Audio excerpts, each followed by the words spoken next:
All right, we are live. Thank you for tuning in, everybody. And I have with me this morning Stefani Hutchinson. How are you doing, Stefani? I'm fine, and I'm very happy to be here. Well, thanks for joining me.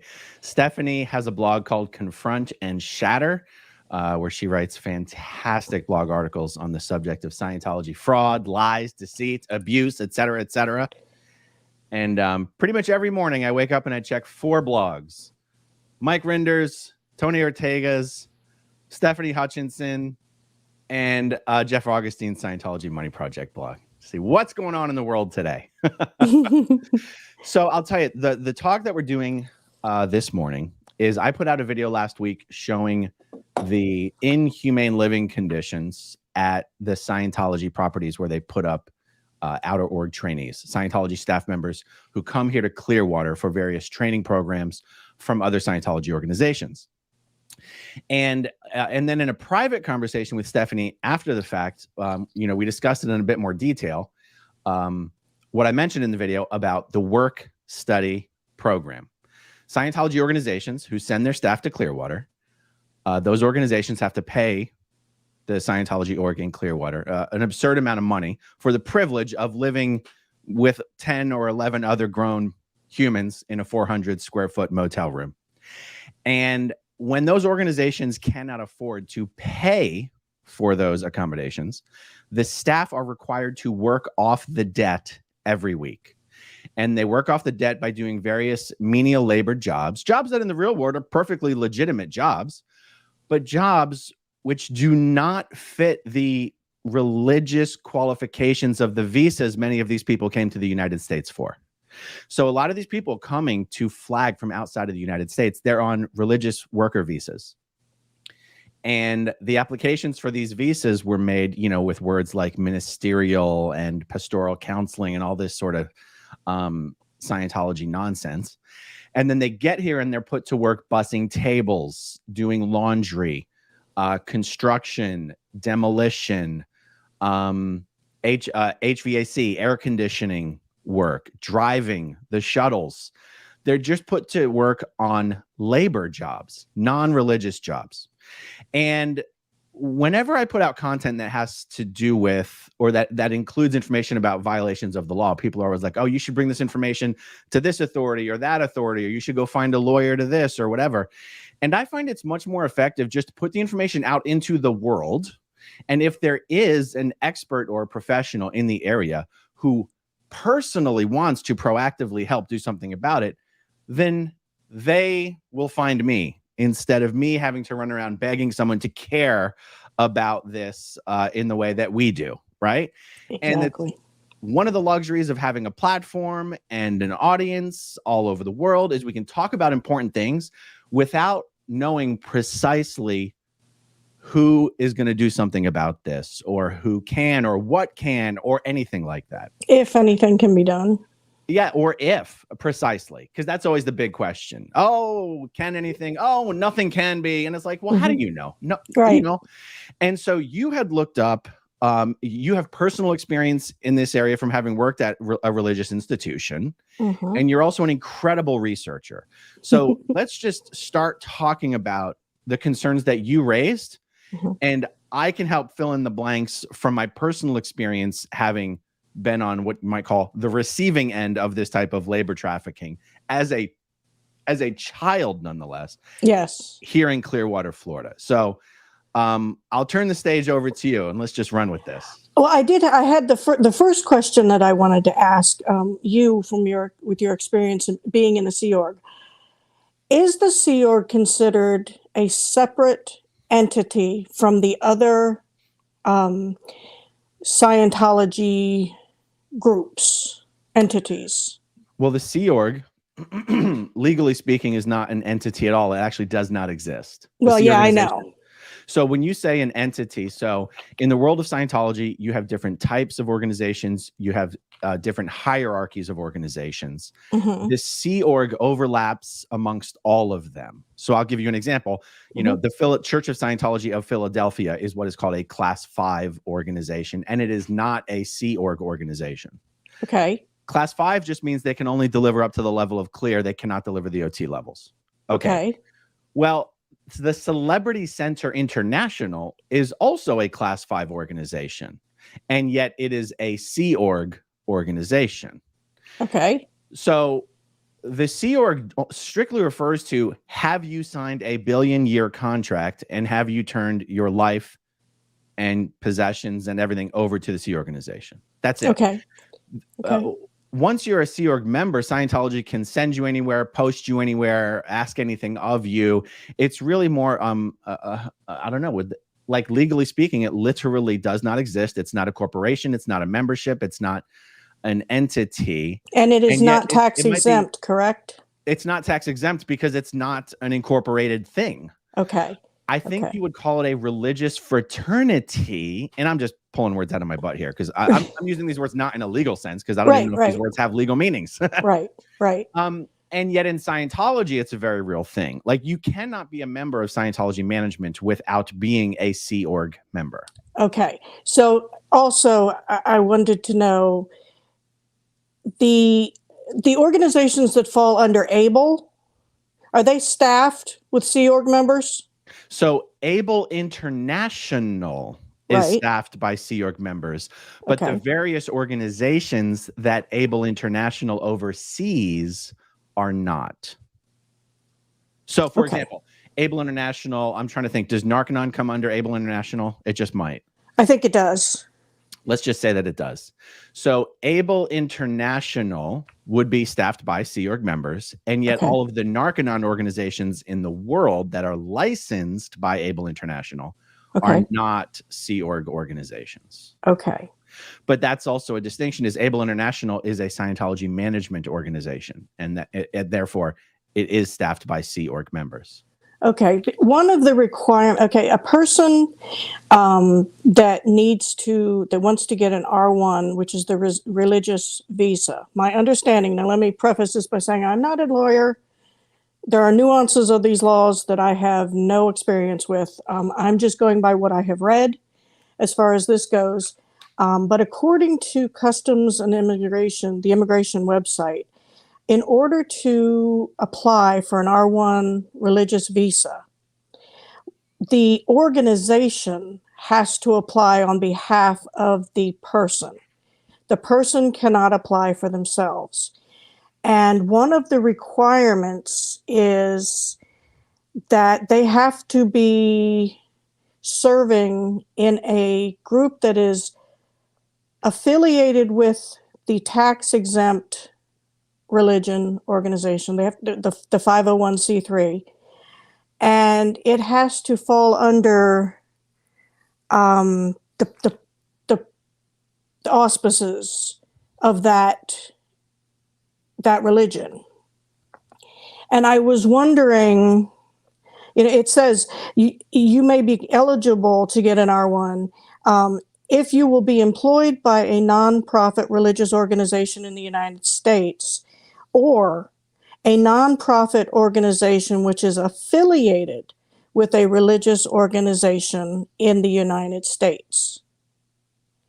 Now, a lot of the law, it is semantics, it's the wordage, and is it it's not a nonprofit organization. The Sea Org. The Sea Org is not a nonprofit organization, but ABLE International would be. See, okay, but then here's the first question, did ABLE petition Customs and Immigration for these R1 visas, or does Scientology, does CSI? Who do you know who petitions for these visas? I mean, ABLE falls under the CSI.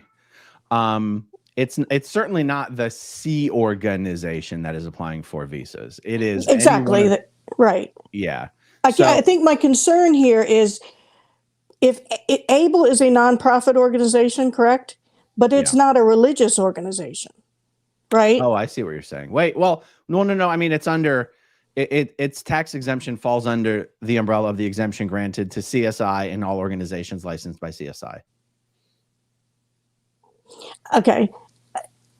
But in order to get the R1 visa, you have to be here doing religious or missionary, pastoral, ministerial work. Hmm. And so Can I ask you a question, Stephanie? Sure. Can you hear my cat meowing in the background nonstop? Yes. Okay. I was going to pretend like I didn't. I Okay. think it's cute. I'm going to go let the cat out. Okay. And I'll be right back. Okay. Okay. Oh, that's funny.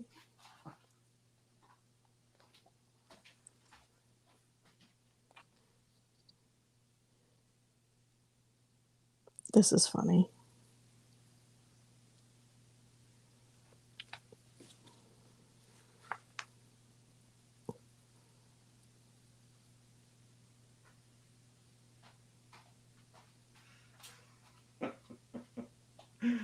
Oh boy. And we're back. Okay, that's great. Here's where I'm going with this. One of the requirements, according to Customs and Immigration, for the R1 visa, it says a minister may move from ministry to ministry within a denomination, a minister. And not all Sea Org are ministers, are they? Don't you have to take certain courses? This is where it gets into a very gray area. I figured that. Because you're right.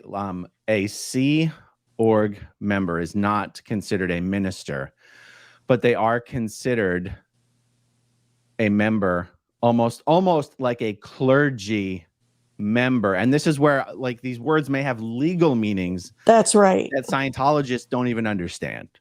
Right. And even Scientology managers don't understand. Even the people applying for the R1 visas don't understand. And I'll tell you, because the organization that I worked at in Los Angeles, we had someone in that organization who was responsible for applying for R1 visas. They had no idea what they were doing. And there's no concern whatsoever about whether the law is being conformed with. Right. So my understanding is that the Sea organization is legally considered like the clergy of the Church of Scientology. And yet your job could simply be to clean the bathrooms or to answer the phones or to print books or whatever. And yet, even within the world of Scientology, being an auditor is what is really considered to be the religious practice, the legal equivalent of being a minister. Okay. Because it says a minister may move from ministry to ministry within a denomination, including at a different or additional unit of the religious denomination, but only if the petitioning organization, which would be Scientology, but not the Sea Org, oversees all of these locations. Mm-hmm. And that struck me as important because Scientology denies that they oversee many of these organizations. Well, no, they deny that Miscavige is in charge. Let me get that right. Of all these other organizations. So and he is the captain of the Sea Org. Well, he is a captain of the Sea Org, and this is another thing that is interesting. Captain in the Sea Org is a rank, yes, not a post, although true. There is some posts. In David Miscavige's case, captain is his rank. It is not his post. And yet you go, okay, well, he is the senior most member of the Sea organization. What is the word for that? There isn't a word for that. The word for L. Ron Hubbard, when he had that job, was Commodore. And yet David Miscavige's rank is captain, and there are, or at least were, a handful of captains in the Sea organization. Okay. His description of himself as chairman of the board of Religious Technology Center, which is the corporation that owns the trademarks and service marks of Scientology, right, is the actual position by which he is considered to run the Sea organization. Okay. Now, it just so happens to be the case that David Miscavige is, in fact, not on the board of RTC, so that he cannot be served. The reason for that, Mike Rinder has explained, is so that he can never be served in lawsuits simply by serving RTC. Miscavige may be a trustee of RTC, but he's not on the board of directors. Okay. So, but Scientology pretends that Miscavige doesn't really have his fingers in the day-to-day pie of Scientology, but they certainly do say that Scientology directly manages all these organizations. And something like a Narconon is not going to be applying for R1 visas. That's going to be Scientology organizations. And the one conversation that you and I had on this where I started to get really, really interested, right, is I said, Stephanie, here in Clearwater, there's more than 2 organizations, but for the purposes of this conversation, let's say there's 2. right. The Flag Service Organization and the Flag Crew Organization. Both are Sea Org organizations. Right. Flag Service Organization is responsible for delivering Scientology to Scientologists. Okay. The Flag Crew Organization is responsible for the buildings. They are the maintenance staff. They are the construction staff. They are the maids in the hotels, the waiters in the restaurants, the baristas at the coffee shops, the drivers of the shuttles, the person scrubbing the bricks outside the Superpower building. That's Flag Crew staff. And I said, Stephanie, Flag Crew is a Sea Org. It's a tax-exempt organization.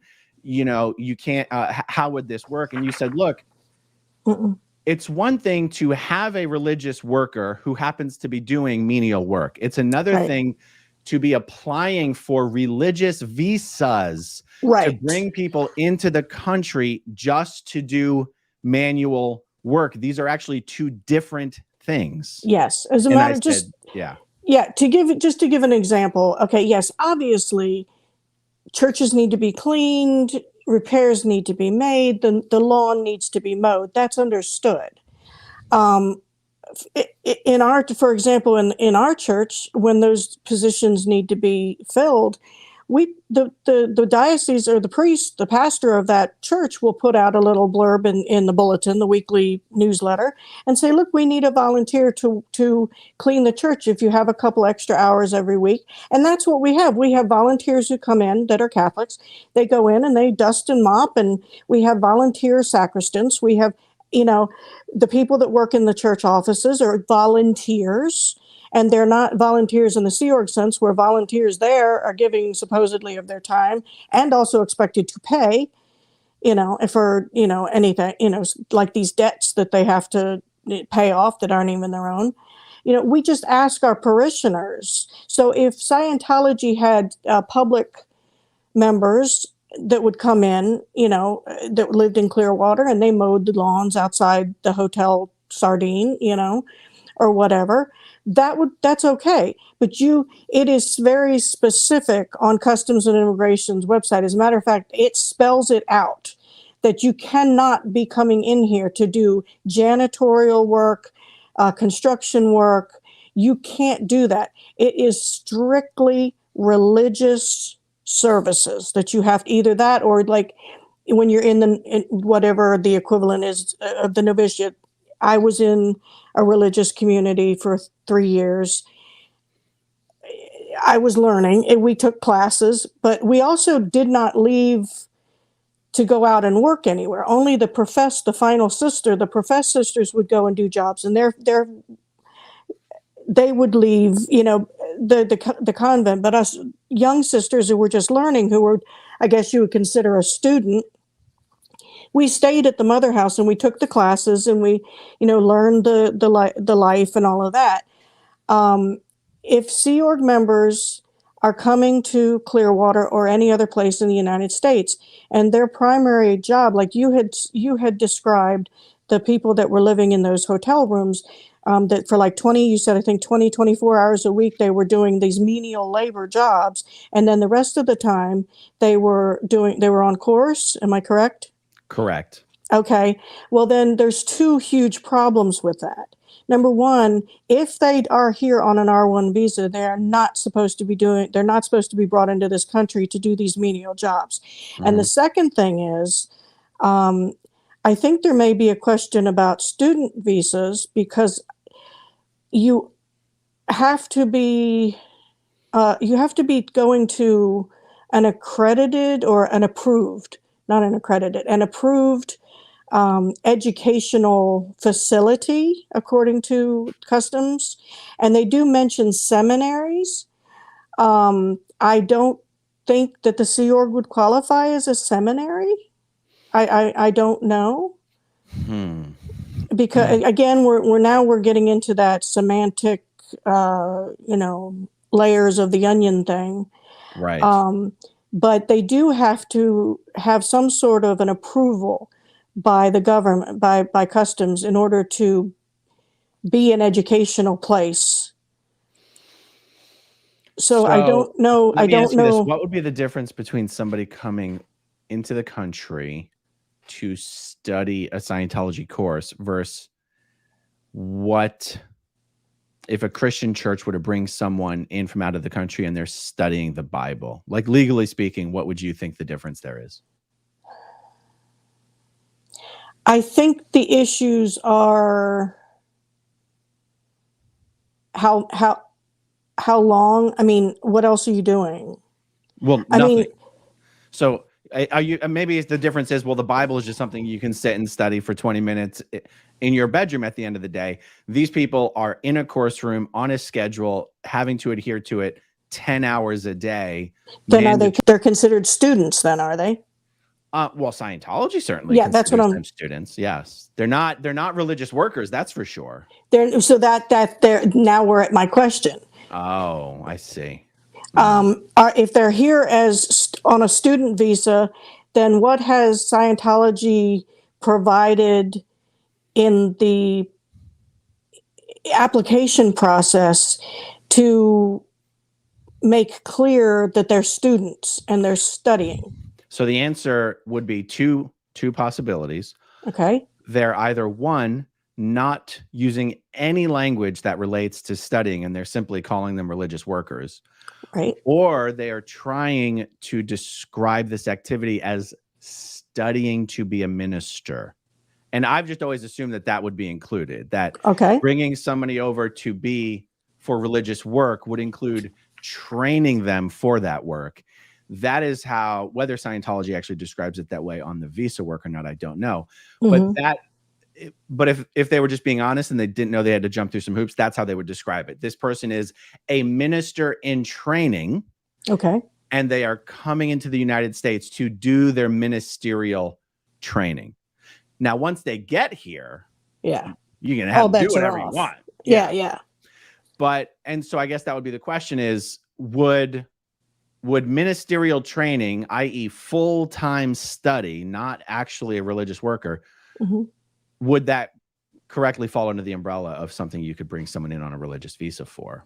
Yes, that's one of the questions. And I really hope somebody is watching that has a good handle on all of this. I really hope somebody reaches out to answer some of these questions. As far as the people that are in Clearwater, I totally agreed with what you said on your video. So Clearwater needs to look into the conditions. Are there code violations? Is it okay to have 8, 11, people in a room with one bathroom and all those bunk beds? That needs to be looked into. But I also think that it needs to go way further than that, because ultimately why they are there. Is it a case of human trafficking? And I just can't help but think that it is. I mean, if you're bringing people in, packing them into these rooms, into those conditions, and expecting menial labor out of them in order to pay off a debt that's not even theirs, because it's the org's debt. That's a really good point. Then what do you call that? Right. Let me throw up one question that I see here that's interesting. Okay. And then I'm going to revisit an issue we were just talking about. From Jojo, granted, minister is a relative term in Scientology. It appears, I was kind of shocked they have a chaplain, So here's what's interesting. In a normal church or religion or whatever, chaplain and minister, please correct me if I'm wrong, are somewhat interchangeable. Like a chaplain is the pastor. It's almost like a term for a religious authority, counselor, preacher. Okay, preacher. And yet in Scientology, these words are not actually used. These are words Scientology uses for show when they're speaking to the press or the courts. Right. Okay. The only exception here is the term chaplain, except Scientology uses the term differently than anyone else would use it, and this leads to a confusion. So technically, an auditor should be the person that you call a chaplain, sort of, because they are the Scientology quote-unquote minister. Okay. Right. Chaplain is used in Scientology as an administrative term, not a religious term. And it's a post that almost no Scientology orgs actually have someone on that post. Chaplain is a post that's in the public division, Division 6, the division that's responsible for bringing brand new people into Scientology. The chaplain is buried in one of those divisions. And the role of the chaplain is to be the person that someone can go to for help when no one else in the organization wants to help that person. But the mainline business of a Scientology organization is to help Scientologists with Scientology. So the fact that you have this far-flung post in Division 6 that doesn't exist in most Scientology organizations, just as a last port of call, it's almost like the chaplain is who you send Scientologists to who won't stop complaining and nobody wants to deal with this person. Because if people actually cared about what this person was complaining about, they wouldn't be in Division 6. They would be in Division 1, 4, or 5. So chaplain is like, okay, this person just won't shut up and nobody particularly cares. Send them to the chaplain. Wow. Yeah. So that's why, and I'm going to do a conversation later with even if it's in a couple of weeks, with Nora Crest, who worked at the Celebrity Center. Right. Explaining the difference between the ethics officer, the chaplain, the president's office, the director of special affairs. Again, the chaplain is like the least important or desired position in an org, which is why there's almost never anybody on that post. Wow. And so compare and contrast that to a regular church where the chaplain is like the main reason the church is even there. Wow. Who performs the so-called Sunday services? If there's a chaplain, it will be the chaplain, but most orgs don't have a chaplain, so it's literally any staff member. Okay. Well, just for clarification, according to the government, according to Customs and Immigration, a minister is fully authorized by a religious denomination and fully trained, according to the denomination standards, to conduct religious worship and perform other duties usually performed by an authorized member of the clergy. So the only activity in Scientology that fits that description, if you're being charitable, is an auditor conducting auditing sessions. A Sunday service is just someone getting up there and reading an essay L. Ron Hubbard wrote. And it was only something that was invented in the last 20 or 30 years to sort of uphold this idea that Scientology should be worthy of tax exemption. Scientologists do not come to Sunday service unless they have to. They happen to be in the building doing course or auditing, and everyone's like, okay, everybody, it's 12:30, come downstairs, we got to do a Sunday service. And half of the people are like, oh, come on, can we get this over with, please? Like, it's just for show. So it would be fair to say, Aaron, that when and I don't remember her name now, but when that woman got up in front of the downtown, she held a Scientology service for everybody. Yeah, Pat Harney. That was it, Pat Harney, yes. When she read that crazy rambling, whatever that was, in place of a prayer, because it wasn't a prayer. That's right. She was holding a Scientology service for everybody in that room. Is that safe to say? Yes. Well, in fact, the article that she read is an article that gets read out at the beginning of every Scientology Sunday service, except at the Sunday service, they don't say amen. They just read what L. Ron Hubbard wrote. He wrote at the end, he goes, that is all. And yet she went up in front of the city council, read the same thing, and ended it with amen. And Mark Bunker actually called her out. Councilmember Mark Bunker spoke. Oh my gosh. And said, I looked it up here online and I see this article that she's reading from. I don't think just adding amen to the end of the article makes it a prayer. And Mark Bunker said, L. Ron Hubbard didn't end his article with amen. He ended it with, that is all. Well, I mean, okay, I'm going to play devil's advocate. In fairness, amen actually just means so be it. So, I know. But still. It's a religious word. It is. Scientology uses the Christian or a Christian-like cross. Cross, yeah. Simply because they know people will think, oh, that's a religion. That's a religion. And so, so I answered that question about the chaplain thing. So, Stephanie, totally aside from whether training to be a minister is the same thing as coming from ministerial work, the issue really in question is that it should be, we believe it is completely illegal to bring people into the country on religious worker visas. Yes. And then assign them to 25, 26 or more hours of menial labor per Yes. week to Yes. work off a debt, Right. they did not personally Even accrue. They're not even the one being billed for the debt. Their org is. Right. And even if they were being billed for the debt, that would still be a subversion of the religious worker thing. Absolutely. That would be labor trafficking. Right. Right. So that's where we're at with this. My first, the first question is, what is Scientology filling out on the forms? Is it fraud? Because they have to be very specific. They have to provide a list of the duties that this person is going to be doing, and they have to be the religious duties. And it, like I said, it's very specific, and it says completely, you cannot be here to do menial labor. You cannot be here in janitorial. You can't be scrubbing. You can't be brought over here to clean the toilets and be a waitress and all that.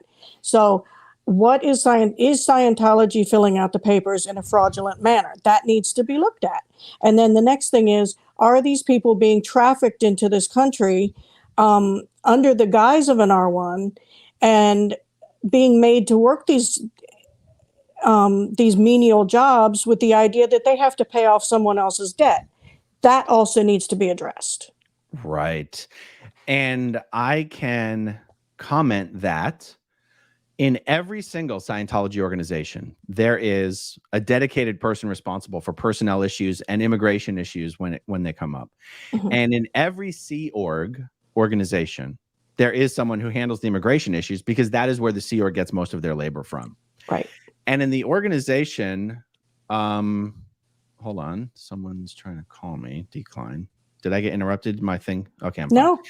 In the organization I worked at, which was the American St. Hill organization on L. Ron Hubbard Way in Hollywood, Monet Berenson and Heather Collins were two of the primary people responsible for immigration issues.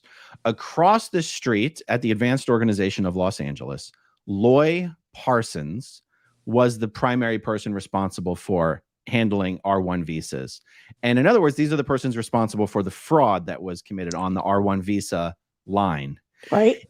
And that's just three people in two organizations. You know, there's probably a dozen different Scientology organizations that regularly make use of this religious worker visa line. And all it takes, and this is, again, one of the good reasons to put out content like this, all it takes is someone who spent any amount of time working on the R1 visa line at any Sea Org in the world to be watching this video and go, oh yeah, I don't know exactly what we did on that. Yeah, really. And then contact me and say, oh, I'm happy to tell you anything that you want to know. Here's hoping.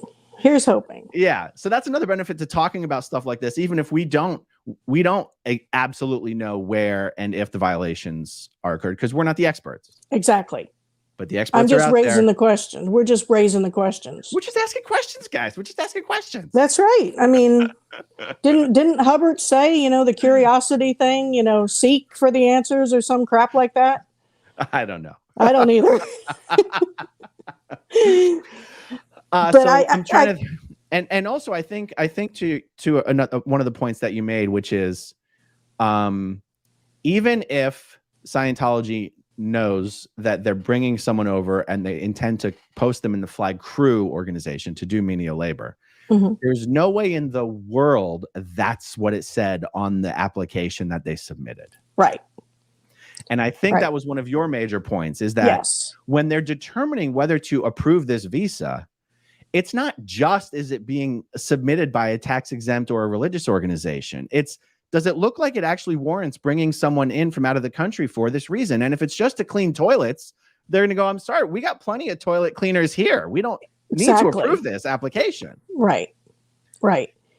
Right. And that was what I was saying when we were talking about, how other religions, because you had said, well, don't you need toilets clean?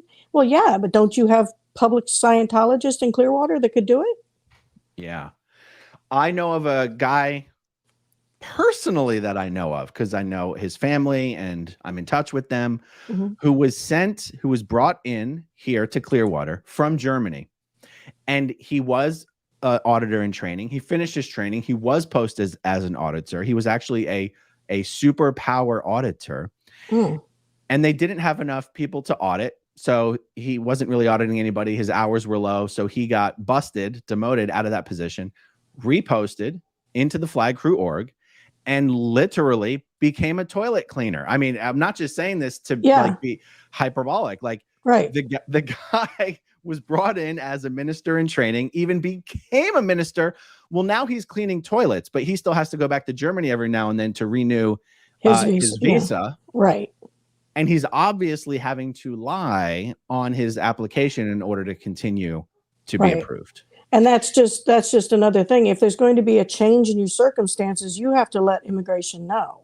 So if he got busted down from what he was doing, that's a change in circumstances. And you know full well Scientology didn't pick up the phone and go, oh, we're going to have him cleaning the toilets now, you know, because the chances are they would say, well, then he's not here doing his ministerial duties, so he needs to go back to Germany. Right. You know.